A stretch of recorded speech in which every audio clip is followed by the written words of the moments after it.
Welcome to 3 Count Commentaries. I am the magnificent MagMongoSlade, and we will be discussing Royal Rumble 2025 from February the 1st, 2025.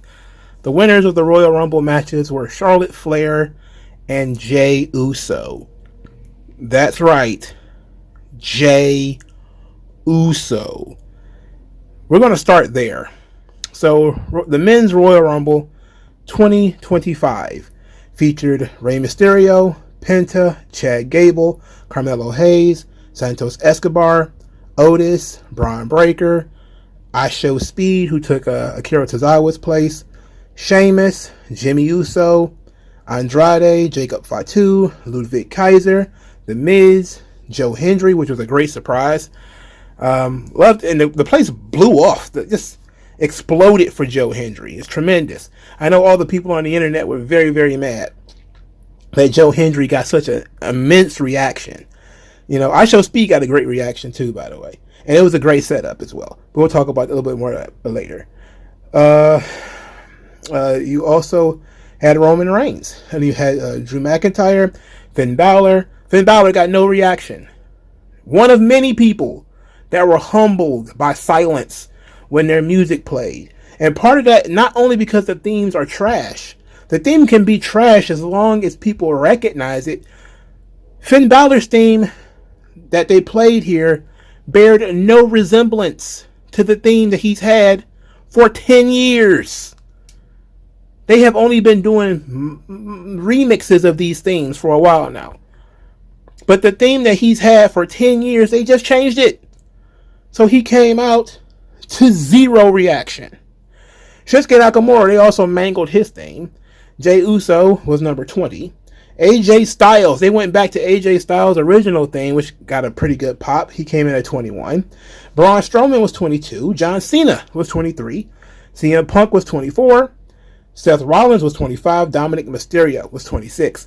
Sami Zayn was 27. Damian Priest was 28. LA Knight was 29. And Logan Paul was number 30. So, if you look through this match, before we even get to Jey winning, let's talk about some of the spots in the match. Penta was eliminated early, but the referees said it was only 1 foot. But everybody with 2 eyes, even though both of my eyes don't work, even I saw that both of Penta's feet touched the mat. Even I saw that.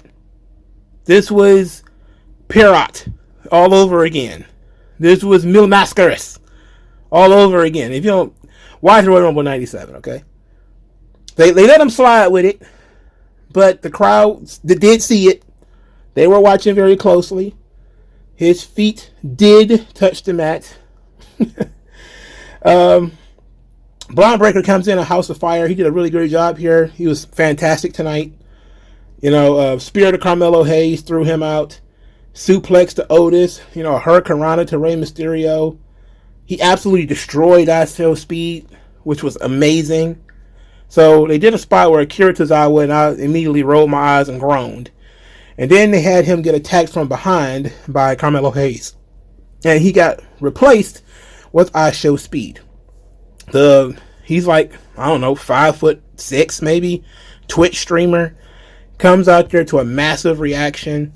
The kids were very excited. Again, this is one of those things that, you know, really beneficial to the kids. Kids love this kind of stuff. He comes out there, he gets in the ring.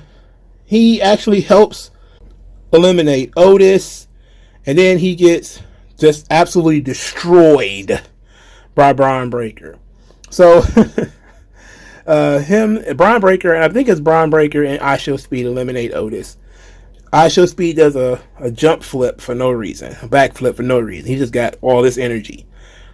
While he's back flipping, Braun Breaker is running the ropes. Then Speed turns around, he gets nunzioed, which is, again, watch the Royal Rumble when Goldberg speared Nunzio. He then bench pressed him and threw Speed outside the ring. He got caught by Otis. And then Otis just chucked him onto the desk. That was great. That was truly great. I thought that was fantastic. ISHO Speed, kudos for taking that spear. He did a really good job. Jacob Fatu was in this thing. looked amazing. Eliminated 3 people almost immediately. Andrade, Chad Gable, and Rey Mysterio. Jacob Fatu had a hell of a run in this match. Got a chance to square up a little bit with Roman Reigns. Got a chance to really get in there with somebody like Sheamus. Even though it wasn't a lot with Sheamus. He got in there to do a little bit of something. Then he got eliminated by Braun Strowman. So Braun Strowman is back already from almost being murdered last week. He's back. And he manhandled Jacob Fatu and threw him over the top rope. Kind of anticlimactic, if you ask me. But at least it makes sense within the context of their story. Braun is much, much bigger than Jacob. And that was one of the things that was kind of interesting is when I saw Jacob standing in front of Roman, it was pretty clear Jacob was very short. I saw Jacob in person and he looked big. I'm 5'9". He probably, that's 2 inches or more, maybe 6 feet solid, maybe 5'11". Or he might have been the same height and I was sitting down or something. I don't know. I don't remember. I just remember him and Zilla being bigger than I was.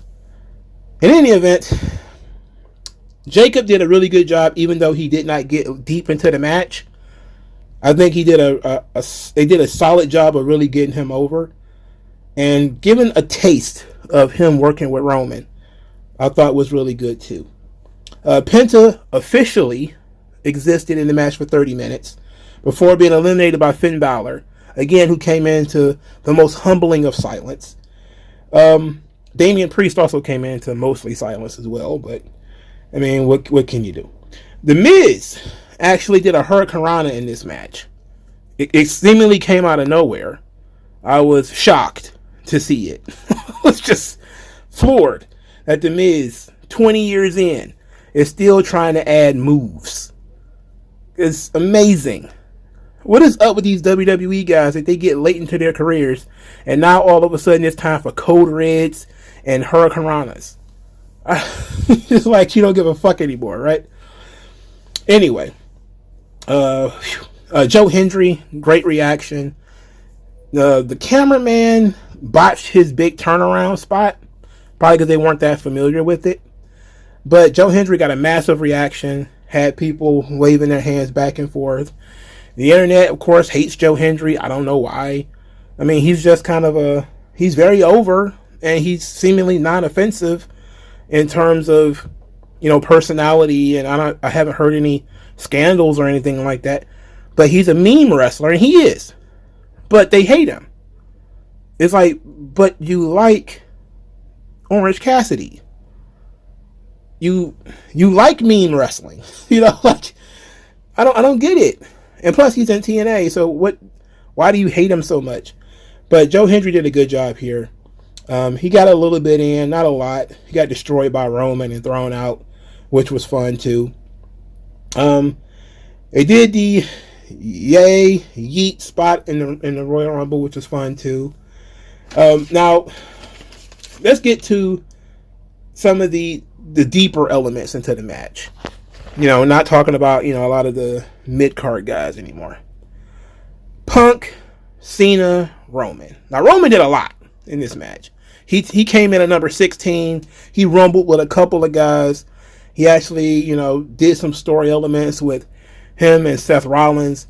They actually had his hatred for Seth Rollins is so all-consuming that once again, he became distracted by his hatred of Seth Rollins.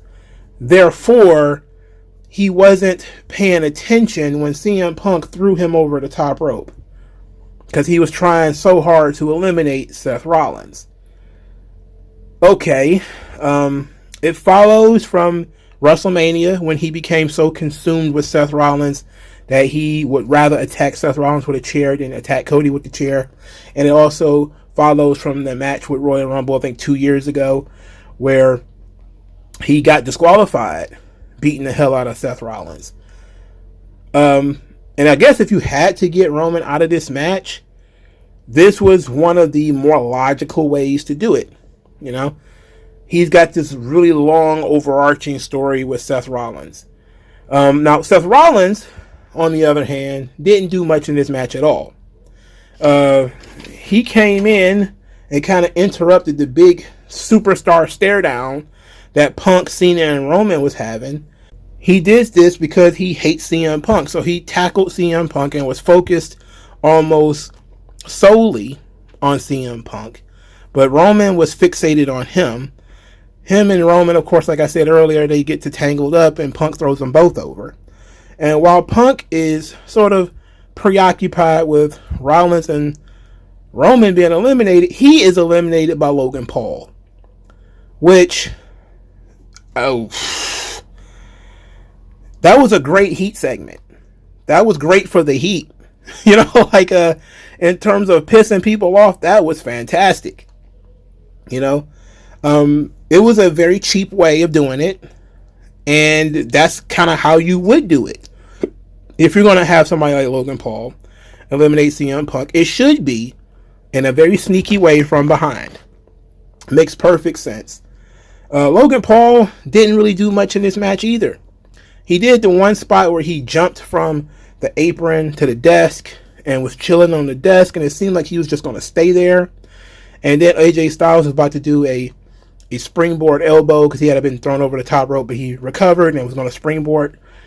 And Logan Paul yanked his leg and eliminated AJ Styles, which was another very sneaky way of getting rid of somebody. So you didn't have Logan Paul overpowering people. You had him kind of being an opportunist, which makes sense. You know, he's a scammer. Of course he's an opportunist, right? And he eliminated two of the biggest stars in the business, AJ Styles and CM Punk. He had a good night. He also did a pretty dope double buckshot lariat. I think that was on Seth Rollins and AJ Styles, which is pretty cool. Which, of course, kind of begs the question, are we going to end up having Logan Paul versus AJ Styles at WrestleMania? Because they seem to really take and go after each other a little bit in this match. And, you know, I wouldn't mind that. I kind of been pushing for a Gunther AJ Styles match. You know, I wanted to make sure AJ was still, healed up. But now that I know that he is, okay, I would love for it to be Gunther versus AJ Styles. I consider AJ Styles a main event talent. But AJ Styles versus Logan Paul is fine too. It's a good attraction. AJ Styles has not had great matches at WrestleMania, but he could have one with Logan Paul. You know, and that could be phenomenal. Pun intended. So, we talked about Logan, Seth. We talk about Roman. Let's talk about Cena. So, John Cena comes in at number 23. He's very pale. Very pale. He does a little bit in terms of mixing it up with people, but mostly Cena's hugging the corner. And when somebody comes in like Dominic Mysterio, he takes a frog splash. When LA Knight comes in, he takes an elbow drop from LA Knight. But for the most part, Cena ain't doing much. You know? There was a big reaction when he came in. They built off that big reaction as they had him and Roman stare at each other. And then Punk was added to the mix, and those three guys just stared at each other. They didn't touch one another at all until Seth Rollins came in and started the physicality. This was a good moment, you know, in terms of letting the people, you know, build anticipation, which is what you want. You want that anticipation, but you also want a payoff. There was no payoff. There was no elongated segment between Punk and Cena. There was no long segment of Cena and Roman. There was none of that. That was missing. Cena ended up being the runner-up of the match. The last man in the ring with Jey Uso. And to be quite honest, looking at it, it's tainted because Jey Uso won. But it didn't look to me like Cena was trying that hard. You know? It seemed like he was going through the motions. It seemed, the guy wasn't even sweating when the match was over.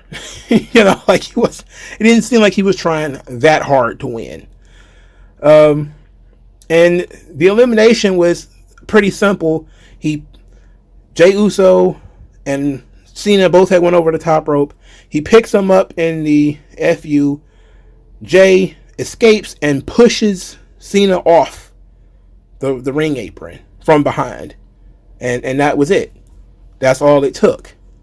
I mean, for somebody like John Cena, it's anticlimactic. And that's for me, that would be the statement of the Royal Rumbles. A lot of my favorites being eliminated were kind of anticlimactic. Now, Cena isn't my favorite wrestler or anything. I did believe that Cena was one of the only two people that could win this match logically, but we found out now that logic don't matter. But I would have liked to see more grit from John Cena, more fire from John Cena. It just seems like he's there. Like, dun, dun, dun, dun, I'm here. I'm selling some t-shirts. Let's go out here and not get a lot done, And I think he eliminated a couple of people, but I didn't feel the energy from John Cena. It was weird that way. Maybe it's just me, but it was still kind of weird. I forgot to talk about Seth Rollins going bonkers. So after he got eliminated, Punk was eliminated almost immediately afterwards. Rollins goes nuts, starts going after Paul Heyman. Paul is yelling about something or other. And then Rollins is brawling with Punk. He's chasing Heyman. And then he goes and stomps Roman on the metal stairs. He's brawling with Punk again. They get separated. And then Rollins storms off. And I was like, oy vey, what are they doing? Are they leading up to Rollins and Roman at WrestleMania? Is that what we're building to? Because why? Why would we be building Rollins and Roman at WrestleMania unless it's like a loser must retire or something? Why are we building to that? It doesn't make sense to me. And I forgot to mention Drew McIntyre, right? So Drew McIntyre was in the match. He looked pretty good, came in there, beat the hell out of Roman. But then at the end of the day, didn't achieve a lot. Didn't seem like he furthered his story a lot. But the most disappointing element to me is that they did absolutely nothing with the Sami Zayn Kevin Owens story. There was supposed to be some story between Sami Zayn and Kevin Owens, supposed to be some quid pro quo, as they say. You got none of that. You didn't get it in the ladder match, spoilers, and you didn't get it here. You didn't have Kevin Owens come out and throw Sami Zayn out of the match. Sami Zayn just got thrown out. I don't even remember who he got thrown out by. Let's see if I wrote it down. I'm not even sure if I wrote down who threw him out. He came in at number 27 and he was out. He came in at number 27 and then he was out. Not too long after that. I mean, you've been spending all this time, telling people that Sami Zayn is top level star, building this story with him and Kevin Owens, teasing tension between the two of them with the kicks to the head and all this stuff. And then when it comes time to the Royal Rumble for you to pay that off, you got nothing. Kevin Owens does, well, to be fair, they did write Kevin Owens out of the match, to be fair. But you didn't further that angle at all. They didn't even further that angle in the ladder match. You did nothing with that angle. It's a waste of time. Waste of all of our time, because you spent a lot of TV time on stuff that's not about to happen now. You tease all these things to build anticipation for things that are not going to happen. So essentially, you were sexting, and you got a chub from sexting, but you're never actually going to meet this girl. All right? You and this girl are never going to hook up. You're just having phone sex. Cody and Punk, that was just phone sex. All of this, a lot of this stuff built up here was pointless. All right? It was just pointless. Now let's get to Jey Uso winning. I know 20 minutes in, I'm just now getting to Jey Uso winning. What are my thoughts on Jey Uso winning? I will say two positive things before I get into the negatives. Positive thing number one, it was a surprise. And when you have surprises, if they are well done, they will be accepted. Nobody in their right mind thought Jey Uso was going to win this match. And that's what made it such a shock. Number two, the guy is over. He sells a ton of merchandise. Because he's over and he sells a ton of merchandise, it's easier to digest that Jey Uso can win the Royal Rumble. It makes sense that you would want to push him as a single star because you see that the crowd is behind him. You see that the people are with him. You see that he sells a ton of merchandise. You just go with the success. That's fine. I can recognize that. Now let's get to the negatives. You had all of these main event guys in this match, and you chose Jey Uso to be the guy that goes over. Now, for starters, this is the thing that bugs me the most. Jey Uso literally just lost a championship match last week. Last week, he literally just lost a championship match, and he lost that match clean. See, this is what I mean by when I said last week that Gunther should have cheated. Because then, I still wouldn't have wanted Jey Uso to win the Royal Rumble. That still would have been ridiculous. But then, you could at least say he's in the conversation. But he's lost every match to Gunther. He's lost it clean. So now I'm supposed to believe that he can beat Gunther. Because, well, he's going to get so many bites at the apple. If you want to have Jey Uso win the title, he should have won the title last week. Or he should have won the Elimination Chamber. The outcome would have been the same. For you to take the Royal Rumble match and give that to Jey Uso, that's a little too much for me. I'm sorry. It's not quite Sheamus. It's not quite Alberto Del Rio. You know, it's not nearly that bad. I'm not going to sit here and act like, Jey Uso was a bum. It is somewhat akin to Chris Benoit winning the Royal Rumble. This is a guy who worked his ass off, and it's an ironic story that his weakness has become his strength. This is the Usos with their DUIs, and he was clearly drunk when he came over. And that ended up being a phenomenon. So being drunk used to be a problem. That's what they got in trouble for. Then being drunk is what increased his salary and made him a bigger star. Amazing how that works.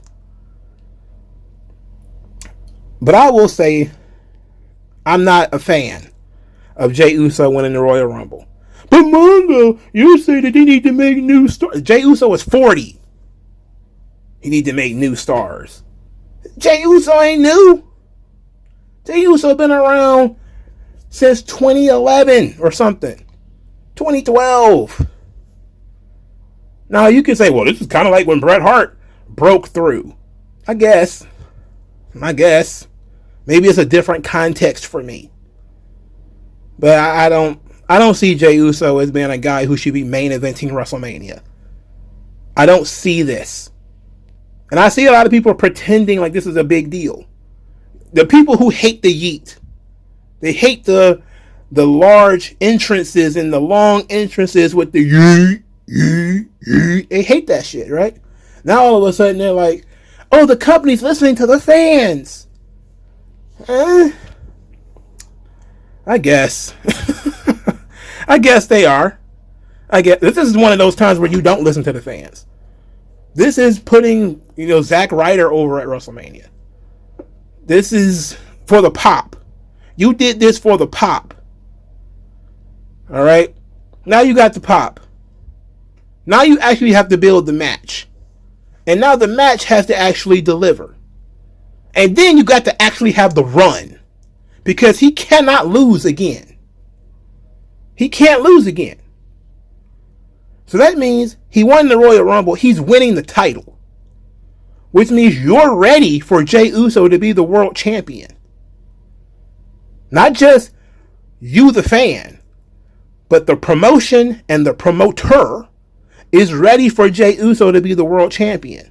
Which means they believe that they can book Jey Uso strong as the world champion. Question: did they book him strong as the Intercontinental Champion? Not really. Not really. Now, it does make it look not so bad that he beat Braun Breaker. I'm not too mad about that anymore. Because at least I saw that it had a long purpose. That, they weren't done. And not just not done with Braun, but they weren't done building Jey.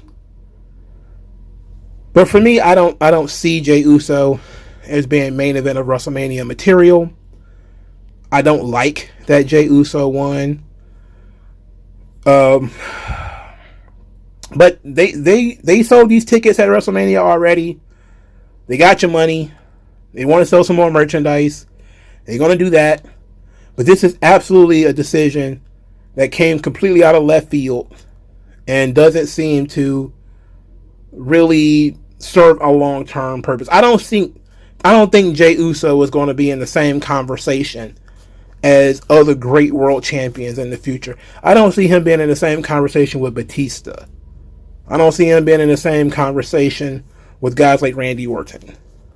He's going to end up being an Eddie Guerrero or a Chris Benoit, a guy who was really over, really respected, very well liked, who got to the top, and then as soon as he got the belt, people stopped caring. Or they're gonna care, but the company has booked themselves into a corner. And I don't have a problem with Jey Uso winning that phony baloney world title on Raw either. I don't care about that. I don't care about him beating Gunther. I don't think he's going to wrestle Cody. So I'm not even going to put that conversation out there.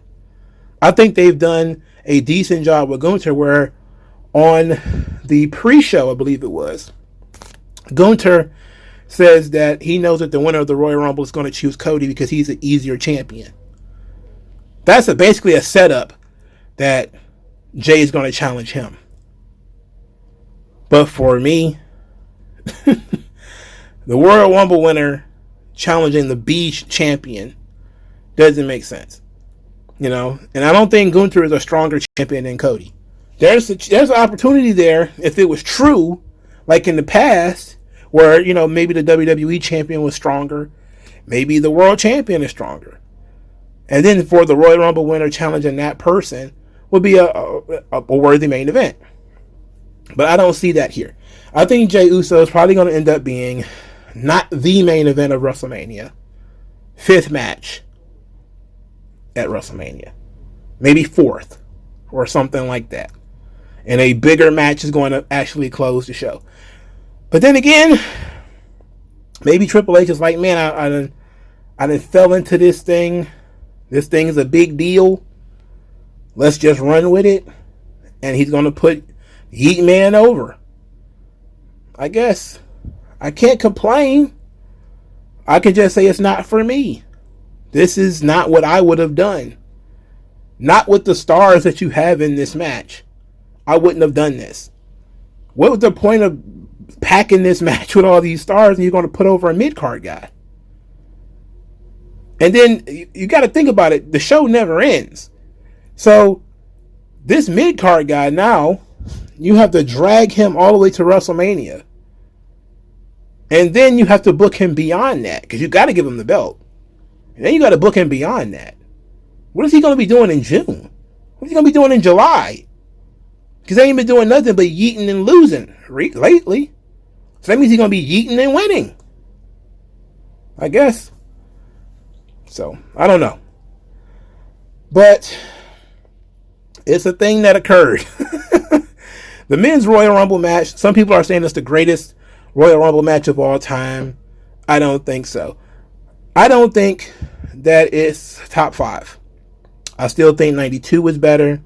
I still think 2007 was better. I think 1990 was better.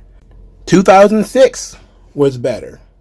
And 2006 is more akin to what we got right now that I think about it, right? We with Rey Mysterio wins the Royal Rumble. The guy is kind of a mid-card act, but he's over. People like him. People didn't have a problem with him winning, the Royal Rumble. It was for Eddie Guerrero, and he didn't main event WrestleMania. He won the title, but it was a triple threat match, and it was like smack dab in the center of WrestleMania 22. But yeah, 2006 was better. Maybe 2008 was better. There was some events out there that were better. Now, a critique of the match, I will say. I have big issues with a lot of the dramatic elements being taken out of the match. For instance, Jacob Fatu is in the ring when Braun Strowman's music plays. Jacob Fatu is not paying attention to Braun Strowman coming to the ring, which is what you would think would be the case. It was supposed to be a surprise that Braun Strowman is even there. And yet Jacob Fatu doesn't even care. It's like he wasn't queued up that in the Royal Rumble, when your rival comes in, you're supposed to be paying attention. That's part of the drama and the tension of the Royal Rumble match. If he's ignoring it, he's not selling it. Right? There was a lot of little things like that throughout both Rumbles. But it stood out especially with Jacob Fatu and Braun Strowman. Because he did just try to murder this guy with his hips last week. And now the guy's back, knowing that he's coming after him. And Jacob Fatu is preoccupied with some corner hugger over here. Instead of taking center stage and telling Braun Strowman to come on and come get it. But this is a new day, right? This is not your mama's Royal Rumble. This is that new endeavor shit, right? It's that new shit, right? All right, let's talk about the women's Rumble, because only the Rumbles really mattered, if we're being honest. The women's Royal Rumble, Io Sky, Liv Morgan, Roxanne Perez, Lyra Valkyria. Lyra Valkyria got such silence that even the commentators stopped talking when her music played. Even the commentators didn't know who it was and didn't know what to say. That's terrible. This woman is the Women's Intercontinental Champion. She just won that belt. This is her first entrance with that title.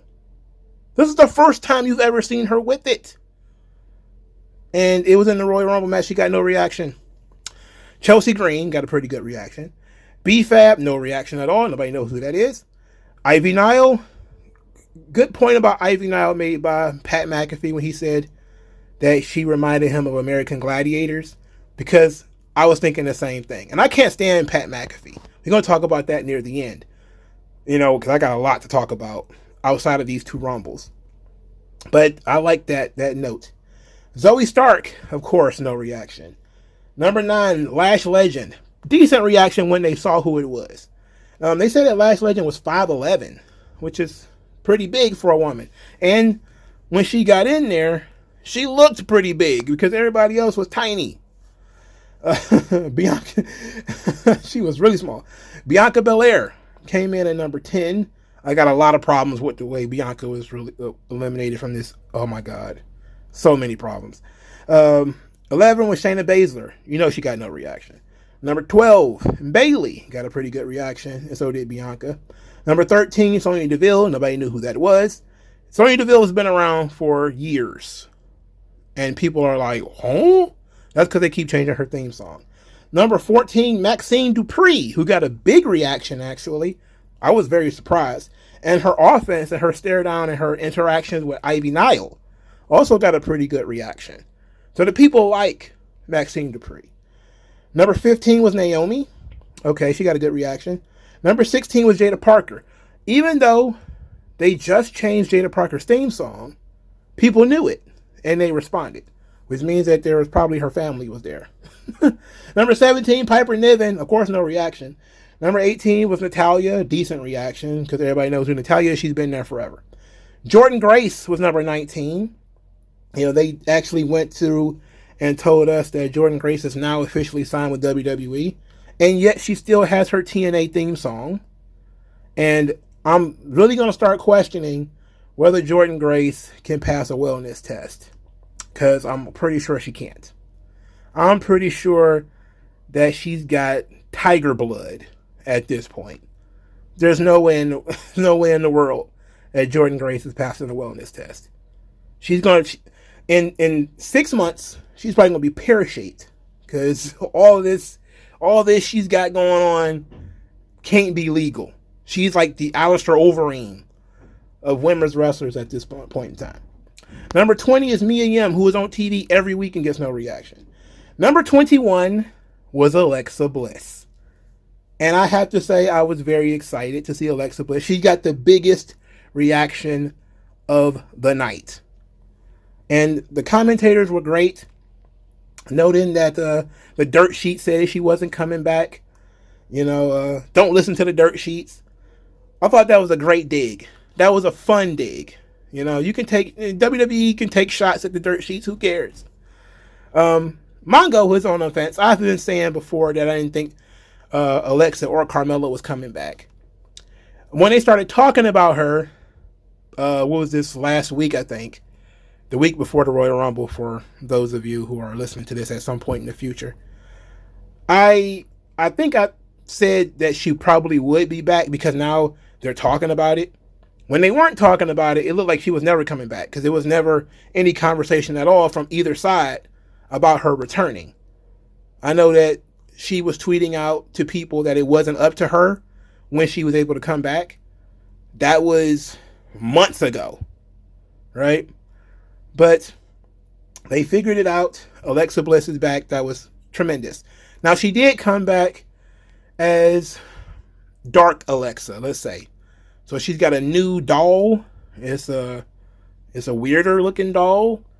And it seems like she will be doing that Wyatt Six stuff. She didn't do much in this match, though, but okie dokie. Number 22, Zelina Vega. Number 23, Candice LeRae. Candice LeRae. Again, on TV every week. No reaction for you. Number 24 was Stephanie Becker. Which, you know, she didn't get a reaction until people knew who she was, until she came out. Number 26 was actually Trish Stratus. And I think people were stunned because Trish did not get a huge reaction, believe it or not. And Trish didn't do a lot of it in this match either. 26 was Raquel Rodriguez, who not only got no reaction from the crowd, she got no reaction from me because I had no earthly idea who that was. When the theme song played, I thought it was somebody debuting. I thought it was somebody from I don't even remember hearing this on NXT. Who is this? And then when I saw her, I was like, oh my God, I forgot she was even in this match. Number 27 was the winner, Charlotte Flair. Number 28 was Julia, who also got no reaction until they saw who it was. Number 29, Nia Jax. And number 30 was Nikki Bella, who got a pretty good reaction. Nikki Bella didn't do much in this match either, except she did push-ups with Roxanne Perez for some odd reason. I don't know why they had to do push-ups, but they were doing push-ups. Okay. Probably one of the highlights of the match. All the black girls are getting around it, commiserating in the ring. There's Jada Parker, Naomi, there's Lash Legend and Bianca Belair. They're all dapping each other up. I don't know what they're doing. They're having a barbecue in the middle of the goddamn Royal Rumble, I guess. They're having a cookout. And Chelsea Green just invited herself. You know? I thought that was really funny. That was good. It was random, but it was good. Piper Niven ended up eliminating Chelsea Green by accident. I don't even remember how we got there, but it ended up happening. Chelsea Green didn't need to win this match anyway. She did a good job, though. Chelsea Green was in it for a little while. You know, she got some eliminations, too. So she wasn't a bum this year. Usually Chelsea Green is in the Miz position where she's a bum. She gets pushed most of the time, but she also loses most of the time. So obviously she wasn't going to win, but she had a good showing for herself. Piper Niven, on the other hand, big for no reason, but big for a reason. Okay? Jordynne Grace picked up Piper Niven and did a Death Valley driver. Huge pop for that. People, even if you didn't know who Jordynne Grace was, you know now. She didn't picked up that big 350-pound girl and and dumped her. That was amazing. Amazing. Jordynne Grace also took a code red from Zelina Vega off the second rope, and it looked like she was about to break her goddamn neck. I don't know. Charlotte Flair, I mean, you see that knee brace she was wearing? I mean, it's like that knee has been completely rebuilt from the ground up. Like she's a $6 million woman. She got full entrance, pyro, robe, whole 9 yards. And her winning was kind of anticlimactic, but we'll talk about that in a second. Julia and Io, they actually tied up in this match. Did pretty good with that. I was actually enjoying it. Would like to see a little bit more of that. But it was pretty good. They did this in the previous match too, where they had everybody jump Braun Strowman, but they also had everybody jump Nia Jax here. And then we get to the part that pissed me off the most. There's a bunch of people tied up over the top rope. There's like Bayley and Bianca and Naomi, and they're all tugging on each other and pulling on each other. And Nia Jax just toddles over, and with her big ass body just go boop, and everybody falls down. 5 people just fell out of the ring at once. And one of those people was Bianca Belair. Another one of those people was Naomi. And I just... must I rant and rave every week advocating for Bianca Belair? If I may, sir. This woman that you have put on every poster, whose face is on everything, why do you keep treating her like a jabroni? This is some jabroni shit. It was so anticlimactic that she got eliminated with a bunch of other people to the point where it did not matter that she was even eliminated. And this is somebody who came in a house of fire. She had a big reaction when she came in. No help whatsoever from the Triple H. He's kept her in a tag team like she's fucking Tony Atlas for 2 years. And then she's been fighting her way out of that. She popped a huge rating for NXT this same fucking week. And now she's tossed out of the Royal Rumble like she's fucking Barry Horowitz. Oh, she's tangled up with a bunch of other people. This is nonsense. This is garbage. Furthermore, there was no Jade Cargill in this match. Now, was I expecting Jade Cargill? Not really. But there has been no furthering of that story in months. In months. Now, you may say, well, Royal WrestleMania, they're probably going to further the story now. Okay. But why couldn't they start it here? Why not put a spotlight on one of your biggest stars? Because the only option I would say is Triple H doesn't think that she's a big star. And there's church and state, where the marketing team thinks that she's a big star. So they put her all over these posters. They make her seem special. And then Triple H decides, no, she's Rocky Johnson. She's just a tag team wrestler. We're going to keep her in the tag teams, and she can do tag team stuff. But she's not a main event act. Which makes no fucking sense. Considering who you consider a main event act for the women. I'm very angry, extremely angry about what they did to Bianca and what they have been doing to Bianca for 2 years. It's been very problematic. I am unhappy with it. It needs to be fixed. She needs to be liberated from this tag team stuff. It just needs to go. She needs to get away from all this Nia Jax shit. And she needs to get away from this tag team. It has to go. It's got to go. Liv Morgan. women's world champion, came in at number 2. Actually got some eliminations in this match, which usually doesn't happen because Liv is so tiny. But she did eliminate Alexa Bliss, got some pretty good heat for that. I can see that being something that a feud or something that they can work with later.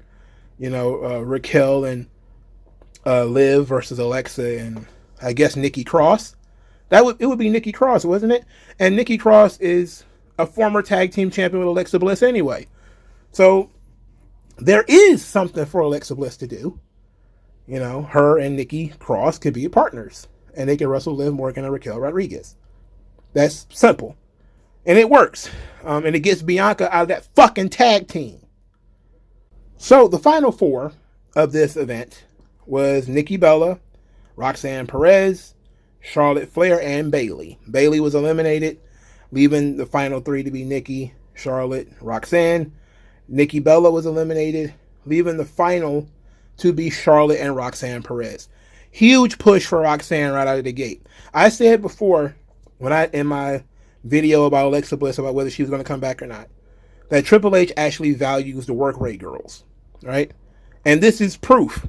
Roxanne Perez, who didn't get any reaction at all, gets to be the runner-up in the Royal Rumble. She's 1, no reaction, not over. 2, very, very, very tiny. 3, she's on NXT. And she gets to be the runner-up. Hey, that's all about building new stars. I'm fine with that. All right? I'm fine with Roxanne being the runner-up. I just wish that the finale was done a little bit better. I don't think they did a good job leading us to believe, because look, wrestling is all about 90% where the story is going, but just make it dramatic. Build some tension. Put something in there where you think that it could possibly go the other way. Now the Jey Uso thing was just yanking us in the other direction, because I didn't see that coming at all. Even after it happened, I was like, there's got to be more to it than this. Even after, I sat there for 10 minutes afterwards, hoping that something else was about to happen. Like, did Logan Paul not get eliminated and he's about to jump back in here or something? But no, that's just what it was. But I felt like they did not properly build Roxanne as a threat. They did not properly show that Roxanne could have eliminated Charlotte.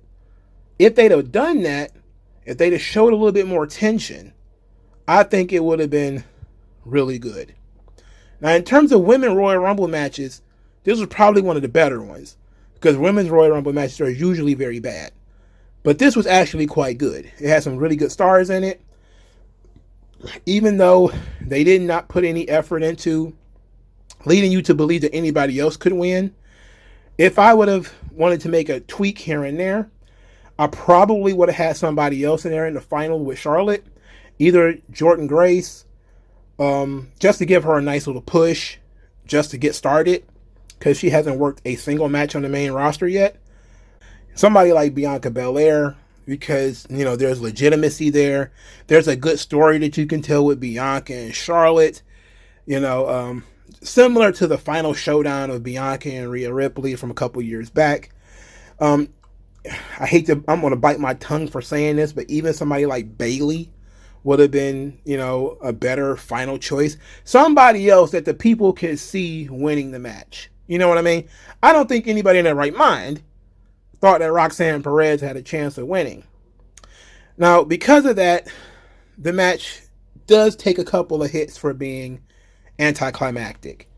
That everybody walked in thinking Charlotte would win, and Charlotte won. It's hard to argue with people who are disappointed, but I think a large part of that is what I was saying about the men's Royal Rumble, is that it lacked tension and it lacked drama. And as WWE becomes more, as Triple H likes it to be, sports-centered, where you watch people come to the ring and all this shit, then you lose a lot of the drama. And the drama is what really draws people to pro wrestling. It doesn't have to be super theatrical, like a Bloodline skit. You don't have to go that far. But it helps.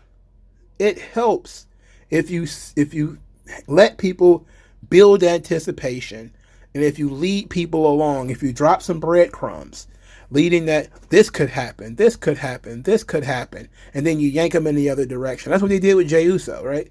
If you'd have done something a little bit like that here, even if you went with the option that everybody knew you were going to go with, if you would have made it look good, it would have been better. Like when Roman won the Royal Rumble in 2015. Everybody hated it because not only did it look like shit, but the match was shit, and then you didn't even build in any tension in the story to get anybody to believe anybody else could win. So it wasn't that bad here.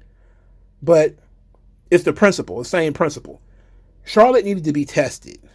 You know, she came into the match late. She came in at 27. Coming in late should not be a free ticket to winning. I don't understand. Like, by definition, if you come in late, there's so many different ways you could lose the match. But coming in late in the Royal Rumble is almost always a guarantee that you're going to win. And she should have been in there. Also, maybe Charlotte should have came in at like 14 or something and had to fight through everybody. You know, maybe even do a replay of what her dad did in 92, where she had to start in at number 3 or something. That would have been a nice little, callback. But giving her 27 and then putting her in there last with Nikki Bella and Roxanne Perez get bent. Nobody believed that she was going to lose this match. And I think people were waiting on somebody to come in after her that could stand up to her. And the only thing they got was Nia Jax. Now, Julia is great and all, but nobody knows who she is. She didn't have a reputation yet. So that's why I think that people were looking for Becky Lynch. And I think that if Becky Lynch had got in this match, then the tension would have been better. Because I don't think Becky Lynch would have let it be so anticlimactic that Charlotte was going to win. But, I mean, it is what it is. I guess you can't complain too much. Now, Charlotte won. Charlotte versus Tiffany Stratton seems to be the move. Or Charlotte versus Rhea Ripley III, which could also be the move. I don't hate either option, if we're being honest. I think both options are still pretty damn good. I would prefer the Tiffany Stratton match. But I don't make these decisions. Now, they had a ticker at the bottom of let's talk about some production stuff. There was a ticker at the bottom of the Royal Rumble where they tell you who the wrestler is, what their number is. It's a lot of information. How many people in the match, how many people have been eliminated from the match. It was all very sportsy, very sports center, right? The problem with that is it's kind of distracting, because it's constantly changing and flipping, and it's kind of distracting. But it was useful because, as I was saying, like, is so and so still in the match? Like, Jada Parker was one person I was watching, and she just vanished. And then I saw on the screen that she had gotten eliminated. I was like, oh, okay, thanks, thanks for that. Because in the past, I would have been questioning it in the last 2 or 3 people, like, where did she go? But that's also what I mean by destroying the tension. The ticker gives away who's eliminated, so you can't even do like a fake elimination. It'd be more difficult to do with new technology. But I actually liked it in general. It was just a new place for them to put advertising, though, because that's exactly what they did. They put advertising right there. But overall, I actually did like it. Now, let's talk about the rest of the show. Did anybody watch Motor City Machine Guns versus DIY? Because most of the people I know didn't even watch it. I saw it. It was on the screen, but it was just kind of there. Motor City Machine Guns lost 2 falls to 1, clearly. The Street Profits returned and actually cost the Motor City Machine Guns the match. And then they attacked DIY with crutches. This was so poorly done. It was so confusing, and got no reaction also, because neither one of these teams are over. Nobody cared about this. People were calling it an AEW Tag Team Championship match. I was eating donuts or whatever. I was doing other things. I was literally literally busy because I had just watched the Royal Rumble. I had no interest in this. No disrespect to these guys, but all disrespect to these guys. Who cares? They worked very hard. They got the match over eventually. They got the crowd to react, but nobody cares. Michael Cole had to explain the entire story because WWE does such a poor job of explaining it. So the Street Profits have been gone for weeks because they got attacked by an unknown attacker. Now, they had them attack the Motor City Machine Guns. I don't know why, but that's what they did. And when they attacked the Motor City Machine Guns, DIY won the match. So visually, you get the idea that the Street Profits helped DIY. So Michael Cole, now, as you know, the Street Profits are standing there seething, he has to explain the story that the Street Profits were attacked by DIY, but they cost the Motor City Machine Guns the match because they want to fight DIY for the tag team titles. Now, again, Michael Cole having to explain everything to you, like Excalibur, means that you didn't do a good job telling this story.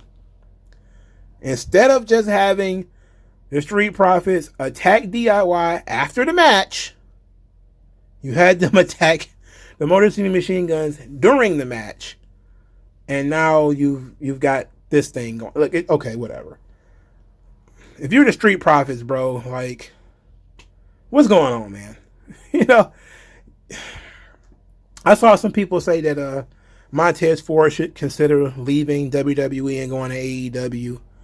I'm not going to go that far, but it's pretty clear that he's an afterthought as well, just like his wife. The Motor City, it's like the Street Profits fell off a cliff the moment Triple H took over. You know, and I'm just noticing. Anyway, nobody cared about that match. It was unfortunate. There was a really long time in between the Women's Royal Rumble and the Falls Count Anywhere match. There was enough time to take a nap.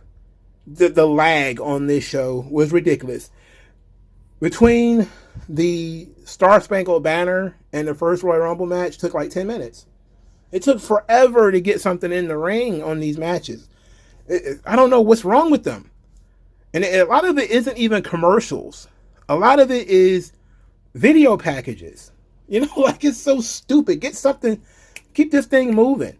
The pace doesn't have to be this slow. They did announce WWE Evolve. Very interesting timing. It's going to be on Wednesdays at 8 o'clock on Tubi. And Tubi is free. But it's going to be featuring recruits who are not on NXT or the main roster. So AEW will stand a chance until they decide Randy Orton needs to go down there or something. We'll talk about more of that on the NXT video because we'll probably have more information at that time. I had a real big problem with the amount of Pat McAfee. I'm really kind of sick of Pat McAfee. I'm not going to say he's bad at his job. I think Pat McAfee is a good commentator. He loves the product. He's enthusiastic about the product. He's energetic about the product. You can't ask for more than that. My problem is Pat McAfee gets a really long entrance. Pat McAfee talks a lot. He talks too much. He's too much all over the show. They actually took time to show highlights of Pat McAfee playing football. Is he the fucking star of the show? Pat McAfee gets more FaceTime than Brian Breaker. He gets more FaceTime than Lyra Valkyria. He gets more FaceTime than most of the men's wrestlers on the roster. What are they doing? Why are you promoting Pat McAfee so goddamn hard? He's an extra on the show. Now, if he was doing something with guys, you know, similar to like a Bobby the Brain Heenan or a Jerry the King Lawler or something like that, where he's, you know, involved with the storylines, that would be different. But this is just like Pat McAfee's a star on his own. So let's just tout and let everybody know that Pat McAfee's here. Okay, I know Pat McAfee's here. Get off his dick. I hate to put it, I don't use these terms all the time, you know. But Nick Khan, Triple H, get off Pat McAfee's dick. Please, excuse yourself. The WWE Championship ladder match. Cody Rhodes defeats Kevin Owens. Match was actually kind of good. It told a decent enough story too. Now we start in AEW 2020. And what do I mean by that? Well, last week they did a segment in Saturday Night's Main Event where Shawn Michaels mediated that these two guys were going to sign an addendum to their contract. In addition to that, they were going to hand over their championships to be hung from the ceiling. We all saw it, right? Why did both these motherfuckers walk in with titles? What the fuck was the point of that segment? What was the addendum? We already knew it was going to be a ladder match. What was the addendum? What was the extra element that was added to the match? We don't...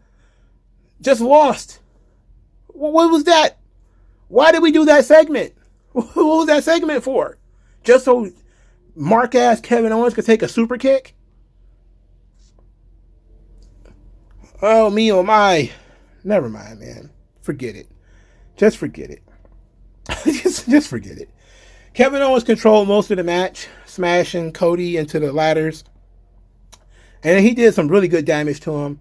Powerbombed him on the ladder, Fisherman Buster off the second rope through the ladder. I mean, quite nasty stuff here. After the Fisherman Buster, it seemed like Kevin Owens had kind of hurt himself too, and then Sami Zayn came ringside. They got people's attention. They're like, oh, okay, they're about to move the story along. Nope. They just checked on him, and then they left. And that was it. That was all they did. Okay. This entire 6-month feud has built up to Cody Rhodes got mad, and he got sick of Kevin Owens kicking his ass. So he decided he's going to kick Kevin Owens' ass. He smashes his head against the desk, smashes his head against the ring post. Kevin Owens is bleeding. Cody Rhodes beats him to death. Kevin Owens fights back a little bit. Kevin Owens tries to give him a package pile driver on top of the desk. Cody counters it, uses the old Alabama slam, crashes Kevin Owens through the ladder. He then gets in the ring, climbs the ladder, grabs the belts, and wins. Kevin Owens is in a heap, laying in the chunks of ladder, and it's over. Praise God. I thought the match was actually quite good. Can't hate on it as much as I don't like Kevin Owens. I think he did a good job here. They told the story appropriately. Owens was aggressive. He seemed like he was actually out to hurt Cody Rhodes. He tried to attack Cody in more vicious ways, trying to get that package pile driver because he knew that was going to keep Cody down when nothing else would, and ended up living by the sword, dying by the sword. It bit him in the ass, and eventually it took him out. Now, in the back of my mind, I was kind of saying, wouldn't it have been better if Kevin Owens had kind of climbed the ladder and then he felt somebody yank out his leg and he gets pulled off into an RKO? And then you got the big reaction of Randy Orton returned to cost Kevin Owens the title. And then Cody wins with the help of Randy Orton. And then once Randy Orton dispatches Kevin Owens, Randy can say, hey, you're the champion because of me. And that could lead to their thing. But apparently Randy Orton is not a person that exists anymore either. Much like Jade Cargill and Becky Lynch. They're just people that don't exist anymore.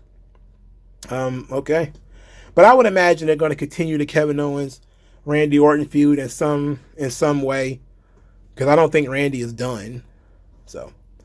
But the match itself was pretty damn solid. It wasn't bad at all.